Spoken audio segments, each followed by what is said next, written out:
एक नगर में एक कंजूस पंडित रहता था। उसने भिक्षा से प्राप्त सत्तुओं में से थोड़े से खाकर शेष से एक घड़ा भर लिया था। उस घड़े को उसने रस्सी से बांधकर लटका दिया। उसके नीचे पास ही खटिया डालकर उस पर लेटे लेटे विचित्र विचित्र सपने देखने लगा और कल्पना के हमने सोचा कि जब देश में अकाल पड़ेगा तो इन सत्तुओं का मूल्य 100 रुपए हो जाएगा। उन 100 रुपयों में से मैं 2 बकरियां लूंगा। 6 महीने में उन 2 बकरियों से कई बकरियां हो जाएंगी और उन्हें बेचकर एक गाय लूंगा। गायों के बाद भैंस लूंगा और फिर घोड़े ले लूंगा। घोड़ों को महंगे दामों में बेचकर मेरे पास बहुत सा सोना हो जाएगा। सोना बेचकर मैं बहुत बड़ा घर बनाऊं। फिर मेरी संपत्ति को देखकर कोई भी पंडित अपनी रूपवती कन्या का विवाह कर देगा। वह मेरी पत्नी बन जाएगी। फिर उससे जो पुत्र होगा उसका नाम मैं रघु रखूंगा।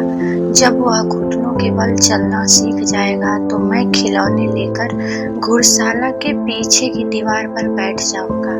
उसके बाल लीलाएं देखूंगा।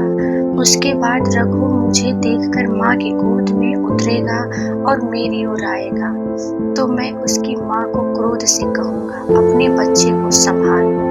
तो वह घर के कार्यों में व्यस्त होगी, इसलिए वे मेरे वचन न सुन सकेगी। तब मैं उठकर पैर से ठोकर मारूंगा। यह सोचते ही उसका पैर ठोकर मारने के लिए ऊपर उठा और वह ठोकर सत्तू भरे घड़े को लगा। घड़ा चकनाचूर हो गया। साथ ही कंजूस पंडित का सपना भी चकनाचूर हो गया।